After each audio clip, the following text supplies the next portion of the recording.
It is exactly 6:28 p.m. here in Seattle, Washington. Actually, not Seattle, Washington, but Mount Vernon, Washington. Just a few seconds from the border. Not a second, but it's close. Anywho, so I live in Washington State. I was born in Colorado. In Colorado, recently, last year, she legalized pot a year before Washington did. She was far more organized about it and was able to open up her respiratories, or what the hell are they?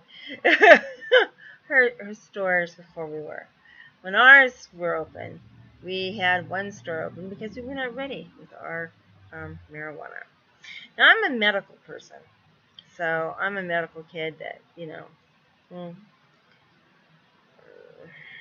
I don't like most of the taste of it, so they can dispense it into capsules for medically ill. And they're actually pretty strong. Another thing they use for medical is the dab. Never had that when I was a kid. Never heard of it in my life. And also, I want you to know that the marijuana nowadays is so strong that it is nothing like it was when I was a kid.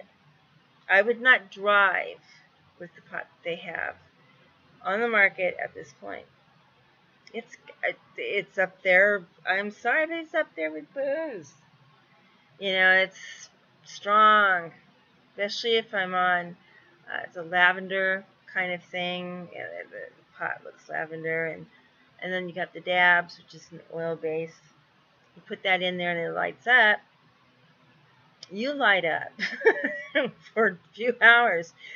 When I first tried it, it's to remove you from your pain, and I didn't care if I was in pain. I didn't care if the surgeon was going to open me up without anesthesia. I did not care. But what I did do is I babbled for hours on end. I talked and I talked and I talked.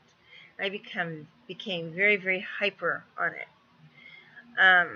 which was good because the doctors wanted me to move around anyway. So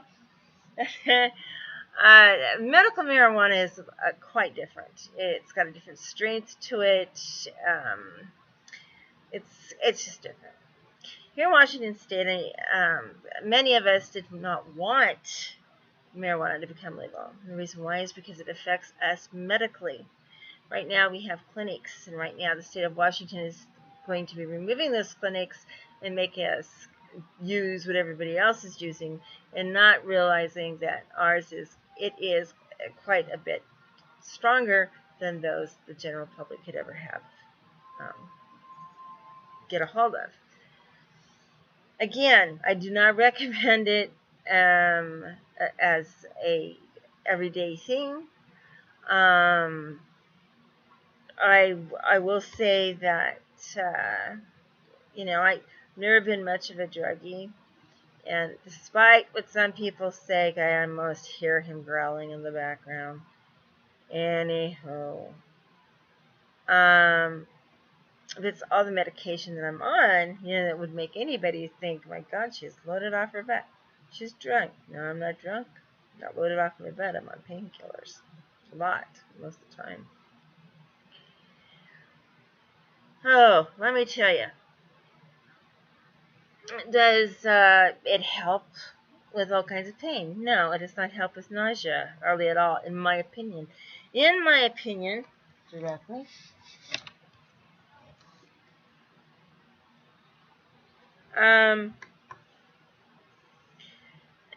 it only works. It works on some people, and some people it doesn't. The new chemotherapy drugs they have are vile, as the rest of them are, but they also have anti-nausea medication that is far better than marijuana. And I call it the little dot. The little piece goes behind your ear, and it really does help. What marijuana does do for me, though, is it removes me from the pain, and I'm in a lot of pain most of the time. different areas of my body at different moments. So, what should we do about marijuana? I don't know. People are going to smoke it whether it's legal or not. Do we want to fill up our prisons with people who are smoking it? Or even have it on them if they're caught less than an ounce? No, I don't think it should be illegal in that case, because this is pot. It really is. But I would make it very clear that today's pot is not like it was in the 70s or the 80s. Or the 90s. This stuff is new.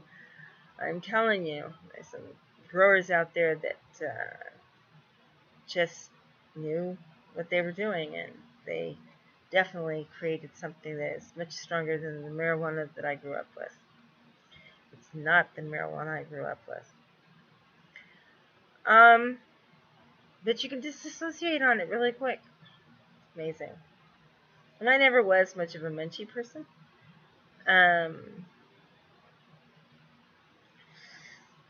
It was different. Of course, when you're 6, everything is different. It's a whole other level. And can I compare myself to somebody who's just doing it recreationally? No. Can they compare their recreational use to my use? No, because it is different.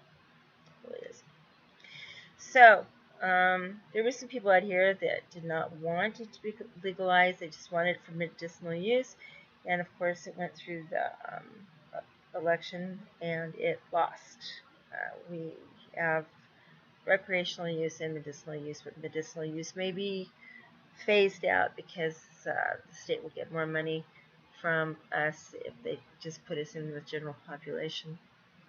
It's just really not. It's so political. It's ridiculous. It really is. So, yeah, Hemp Fest is this weekend. Here in Seattle, Washington, we have the biggest hemp fest, I believe, in all the United States. It was founded here, and I don't go. I've never been to a hemp fest, or have I? Have I or have I? I don't remember. Have I been to a hemp fest? Too crowded. Too crowded. I get scared. And I get lost. So, especially with what's wrong with me now. So, losing me is kind of hard. You put a little dog collar around me, a little bell. I'm not right here. But yeah. So, it is the Skagit Fair, though. I'm going to go to the Skagit Fair. So anyway, yeah, and as with any other medication, you shouldn't drink with it. You just don't, because it makes it even more wacky and makes it more dangerous. You don't drive on it, and some people will melt down on the couch and go into a vegetative state and just go from the couch to the refrigerator to the couch and be in a blank gaze. Most of the people I know of are not. They go to the refrigerator, they eat, they go outside, they work in the yard, they're a little bit more hyper.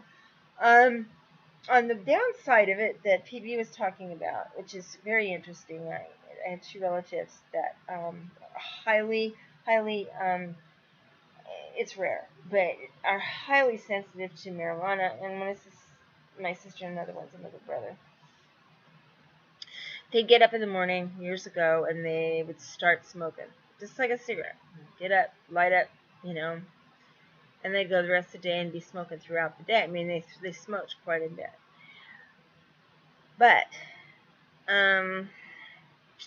when they started coming down and they needed more, and if you didn't have anything for them, they'd tear apart a house. They would hit their siblings. They would hit their loved ones. It was that bad. It's something to think about when you're sitting there and you're thinking, well, what can I do? Well, I'll tell you what you can do. Get the pot away from people like that. They're having an issue. Put them on Valium. Keep them there. But yeah, some people really shouldn't have it. Anyway, that's all I had to say. Have to say, maybe. Depends on how lonely I get. So, talk to you guys soon. And, oh my gosh, it's Thursday. I have another doctor's appointment tomorrow. This is like cruel.